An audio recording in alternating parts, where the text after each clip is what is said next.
सासू सासरे, एक आजी सासू, एक नणंद, मोठे दीर, मोठे दीरांचे मिसेस, त्यांचे दोन मुली, एक मुलगा, मी आणि मिस्टर, अशी एवढा मोठा परिवार होता.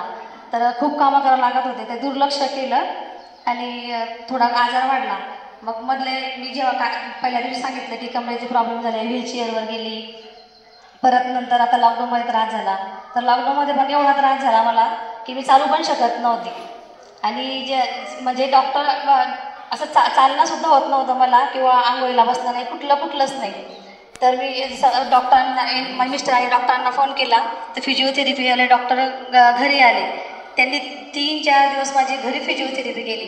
त्याच्या थोडंसं मला 2-4 पावलं चालायला लागले. मग ते म्हटले माझी बाकीची मशिनरी तिथे क्लिनिकमध्ये तिथे यावं लागेल. मग जेव्हा मला थोडंसं चालता यायला लागलं तेव्हा मी त्यांच्या क्लिनिकमध्ये गेली. परत तिथे 10 दिवस फिजिओथेरपी केली. अजून थोडं म्हणजे गाडीत जरी सीटवर बसली ना तरी मला मागेही सरकता येत नव्हतं. आणि एवढी जॉईंट फॅमिली असल्यावर असं हिंमत पण होत नव्हती की दवाखान्यात जायचं आहे. कोणी असं म्हणत पण नव्हतं की कोणी पैसे घ्या आणि परत जा. पण जेव्हा माझी इथे संभाजीनगरमध्ये एक बहीण आहे, तर सरांना मेसेज केले. तिने वजन कमी करण्यासाठी क्लास लावा. त्यांना दोघं म्हणजे तिला आणि तिच्या मिस्टरांना खूप फायदा झाला होता. तर ती म्हटली सर, म्हणजे माझी तर काही हिंमत होत नव्हती. मला माझी जॉईंट फॅमिली असल्यामुळे ना कोणाशी बोलणं ना व्हॉट्सअप काहीच येत नव्हतं. तिने सरांकडे माझी अपॉइंटमेंट घेतली. आणि जेव्हा थोडं बरं वाटायला लागलं तेव्हा सरांच्या क्लिनिकमध्ये गेली.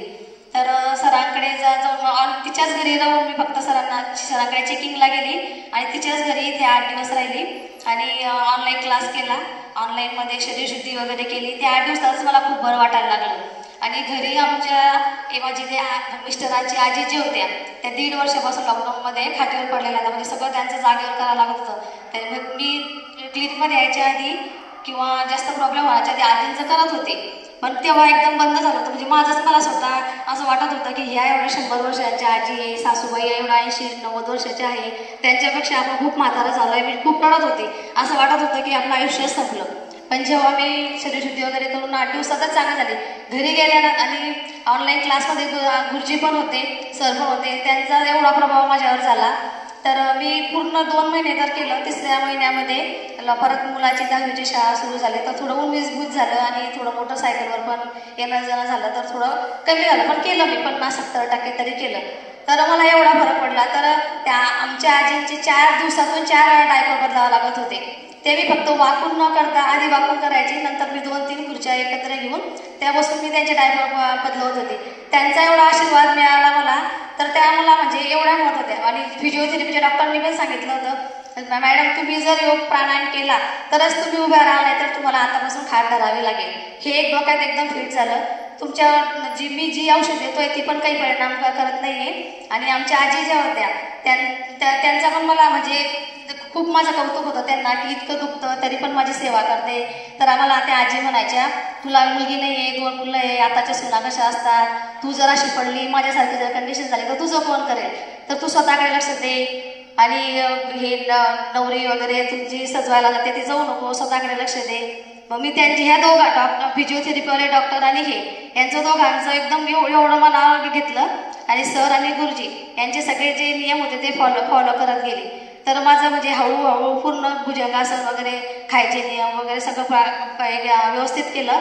आणि जेव्हा म्हणजे घरातले प्रॉब्लेम सांगायचे नसता, पण तुम्हाला एक अनुभवासाठी सांगते की मी माझी मैत्रिणी ब्युटिशियन, तिच्याजवळ मी उसने पैसे घेऊन इथपर्यंत आली होती. गाडीत पेट्रोल किंवा गाडीची थोडी सर्व्हिसिंग करून सरांपर्यंत आली होती.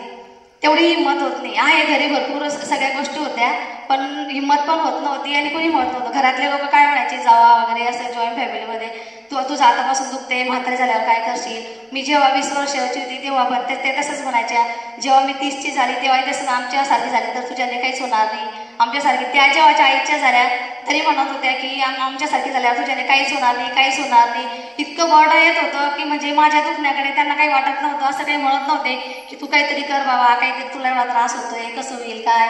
पण मी पण आज 45 वर्षाची झाली, पण मी एकदम लहान मुला म्हणजे असं वाटत होतं माझं बालपण परत आलंय. आज जर मला कोणी, आता तर मी 100-110 सूर्यनमस्कार करतेच. आता थोडा प्रॉब्लेम असल्यामुळे सरांनी नाही सांगितलं.